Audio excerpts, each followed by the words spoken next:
పార్వతీపతే హర హర మహాదేవ శంభో శంకర. విప్లరా ఈరోజు ఏకాదశి.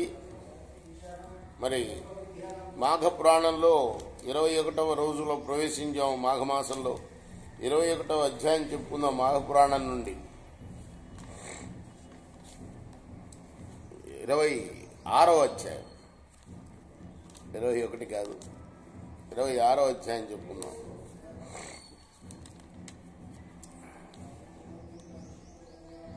ఈ విధంగా అనేక గొప్ప మునుల మధ్య, అలానే శివపార్వతుల మధ్య జరిగిన సంభాషణని, మాఘమాస మహత్యం గురించిన సంభాషణల్ని దిలీప్ మహారాజుకి వశిష్ఠులు వారు చెప్పాడు.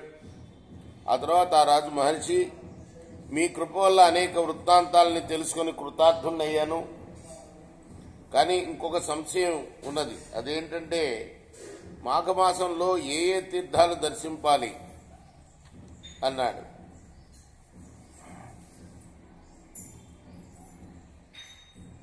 ఇప్పుడు వశిష్ఠులు వారు అన్నారు, రాజా నువ్వు అడిగినట్లుగా ముఖ్య తీర్థాల గురించి చెప్తాను, విను. మాఘమాసంలో ఏ నదిలో నీరైనా సరే గంగ నీటితో సమానం. అంచేత మాఘమాసంలో నదీ స్నానం పాపహరమైనది, అవశ్యమైనది కూడా. ప్రయాగలో స్నానం అనేది అతి ముఖ్యమైనది. అక్కడ చేస్తే స్నానం మాఘమాసంలో 7 జన్మల పాపాలు కూడా నశిస్తాయి. మాఘమాసంలో నదీ స్నానంతో పాటు విష్ణు దేవాలయాలు, మహేశ్వరాలయాలు మొదలైన పుణ్యక్షేత్రాలని దర్శించడం వల్ల మరుజన్మ అనేది కలగదు. ఇక త్రయంబకం అనే ఒక ముఖ్య క్షేత్రం ఉంది. ఇది పడమట కనుల్లో ఉన్నది. అక్కడే గోదావరి జన్మించిన చోటు కూడాను. గౌతముడు తన గోహత్యా పాతకాన్ని నిర్మూలించుకుంట కోసం ఘోర తపస్సు చేసి గోదావరిని అక్కడికి రప్పించాడు.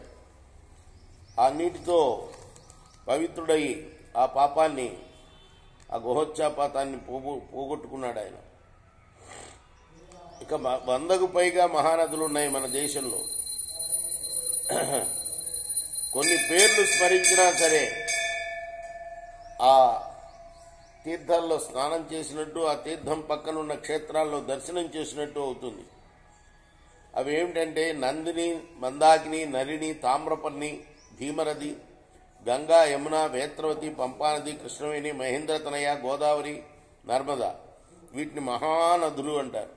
ఇక భగీరథి, గంగా, నర్మదా, యమున, సరస్వతి, కృష్ణవేణి, బాహుదా, భీమరథి, తుంగభద్ర, రేణుక, మలాపహారి, కావేరి, కృతిమాల, తామ్రపర్ణి, విశోకి, కేసికి, గండకి, విచిత్రక, వశిష్ఠ ప్రవర, కాశ్యపి, సరయు, సర్వపాపహరి నది, కుశావతి, ఫల్గుని, కర్తోయ, పుణ్యద, ప్రణీత, ఈ మొదలైనవన్నీ కూడాను పుణ్యనదులు.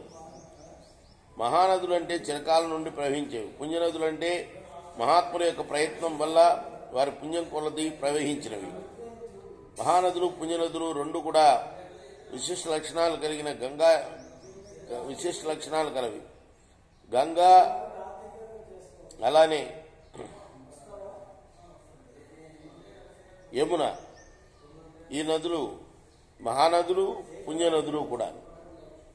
ఈ నదుల్లో చేసే స్నానం విశేష ఫలాన్ని ఇస్తుంది.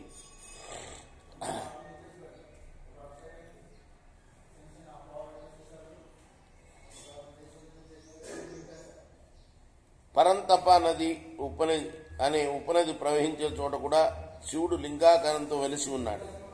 దానికి ఆవలగా ప్రభావం అనే తీర్థం ఉంది. ఆ క్షేత్రం బ్రహ్మహత్యా పాతకాలని పోగొడుతుంది. దీనికి ఒక వృత్తాంతం ఉంది. విష్ణుమూర్తి నాభి కమలం నుండి పుట్టిన బ్రహ్మకు ఈశ్వరుడికి 5 స్థలు ఉండేవి. ఈశ్వరుడికి పంచవక్తుడు, త్రినేత్రుడు అని పేర్లు కూడా ఉన్నాయి. బ్రహ్మదేవుడు నాకు కూడా 5 తలలు ఉన్నాయి, నేనే గొప్పవాడిని అని శివుడితో వాదించాడు.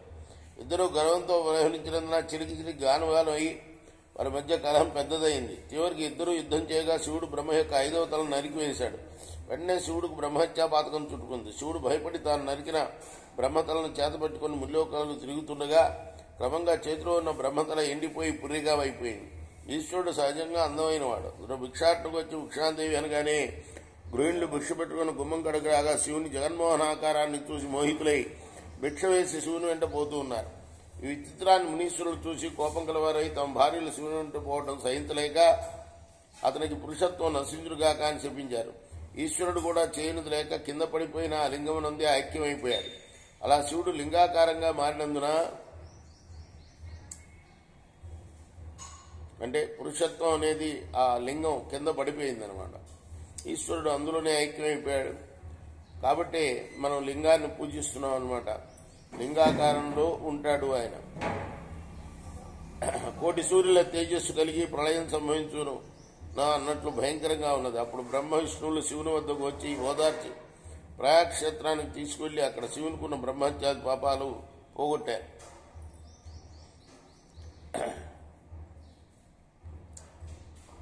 ఈ విధంగా భూలోకానికి వచ్చే శివుడు అప్పటి నుండి లింగాకారంగా మానినందున భక్తులందరూ కూడా ఆ లింగాకారాన్ని పూజిస్తూ శివ సాన్నిధ్యాన్ని పొందగలుగుతున్నారు. కాబట్టి అన్ని ప్రదేశాల కన్నా ప్రయాగక్షేత్రం గొప్పది.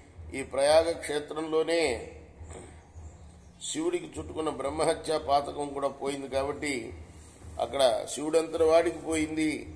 పాపం మామూలు మనుషులకి కేలేదు. తేలిగ్గా ఎన్ని జన్మల పాపాలైనా కూడా నశిస్తాయి మాఘమాసంలో కనుక ప్రయాగలో స్నానం చేస్తే. నమ పార్వతీపతే హరహర మహాదేవ శంభో శంకర లక్ష్మీపతే శ్రీహరి మహాదేవ.